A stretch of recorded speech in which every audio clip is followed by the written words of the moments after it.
राह है इतना कठिन और बहुत कष्टप्रद क्यों होता है? क्या कठिन के बाद क्या बोला?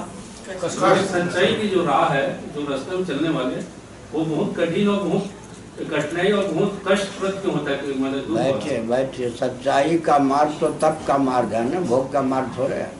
जब तप करता है व्यक्ति तो मन बुद्धि देह इंद्रिय प्राण अंतःकरण को कसना है या नहीं।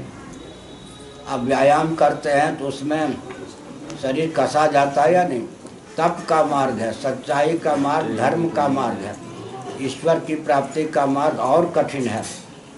तो ऊंचा फल पाने के लिए कीमत चुकानी पड़ती है या नहीं। सच्चाई का मार्ग है ना, यह धर्म का मार्ग है, तप का मार्ग। मैं अब बोलता हूँ, सुनो।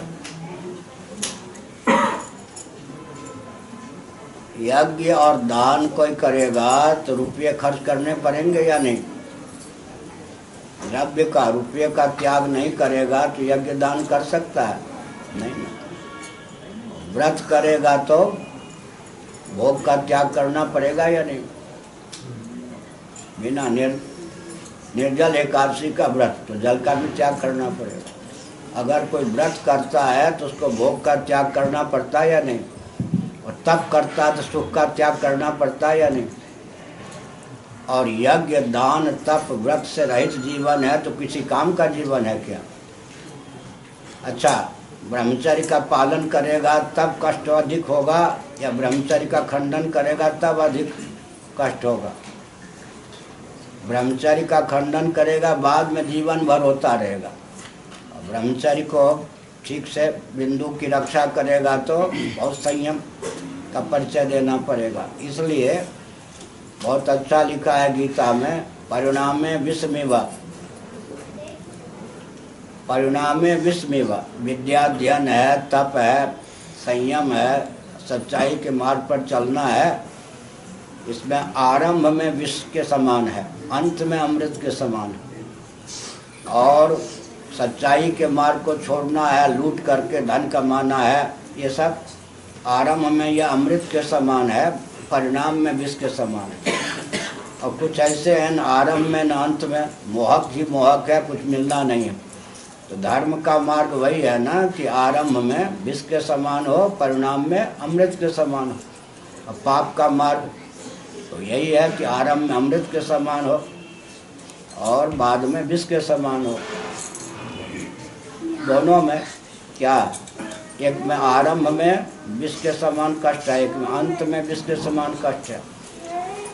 थोड़े समय का कष्ट धर्म में होता है, संयम, वो तो कसना है ना शरीर। कोई कसरत भी करता है तो शरीर को कसता है या नहीं।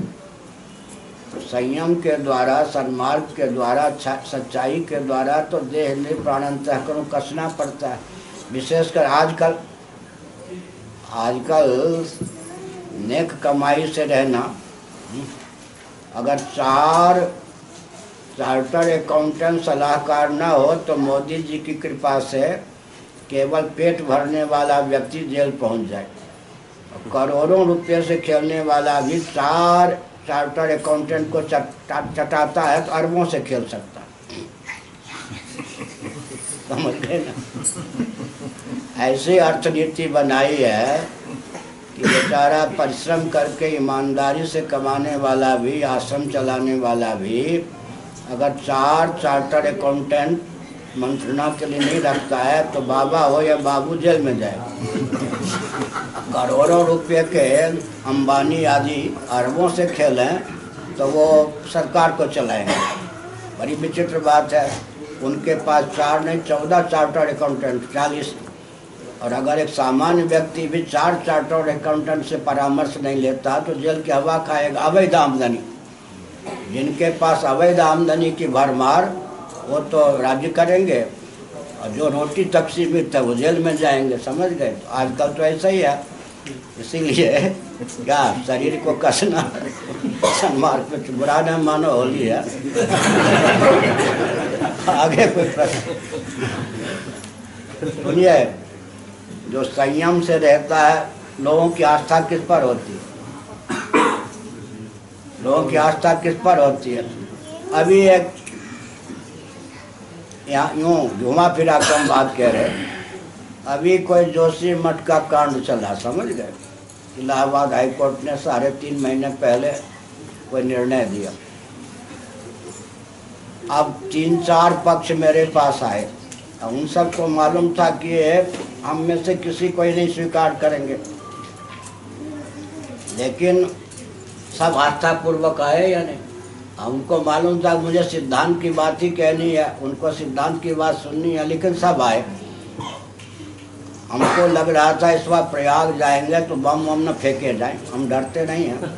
सब तैयारी करके, नहीं कि बम के लिए व्यक्ति लेके गए थे, सब तैयारी करके गए थे। जोशी मठ के नाम पर कुछ भी हो सकता है, 6-7 ग्रुप आक्रमण कर सकते हैं। सब ग्रुप मेरे पास आया, 1-1, 1.5 घंटा बैठा, नतमस्तक होकर गया और किसी का समर्थन मैंने नहीं किया। अब देख लीजिए सच्चाई का क्या फल होता। क्या सबके आक्रमण हो सकता था मुझ पर, सब ने प्रेम ही दिया, श्रद्धा व्यक्त की, और किसी का समर्थन मैंने नहीं किया। ऐसा तो नहीं है, ऐसा नहीं है कि सन्मार्ग पर ये है घी चुपड़ी रोटी अगर बेईमानी की है उससे अच्छा है रूखी रोटी। लेकिन आजकल सज्जनों को सुखपूर्वक जीवित रहने के लिए 3 आलम्बन लेना चाहिए।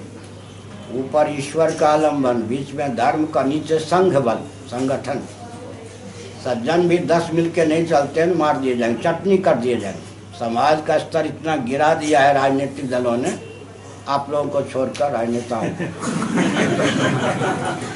राजनीतिक दलों ने समाज का स्तर इतना गिरा दिया है कि आजकल अगर ईश्वर का, धर्म का और संघ बल का आलम्बन नहीं है, संगठन नहीं है अपने पास, सज्जन भी 10-5 मिलके नहीं चलना जानते तो समाज कच्चा खा जाएगा। इसीलिए आजकल 3 का आलम्बन हो, ऊपर ईश्वर का, बीच में धर्म का, नीचे संघ बल का। वे सज्जन उत्पीड़ित हैं, बहुत कष्ट में हैं, जिनके पास संघ बल नहीं। वो सज्जनता भी कमजोर है जो 4 सज्जन को न जोड़ सके। क्या वो सज्जन कैसा जो 4 सज्जन, अपने अलावा उसको सज्जन कोई दिखाई ना पड़े।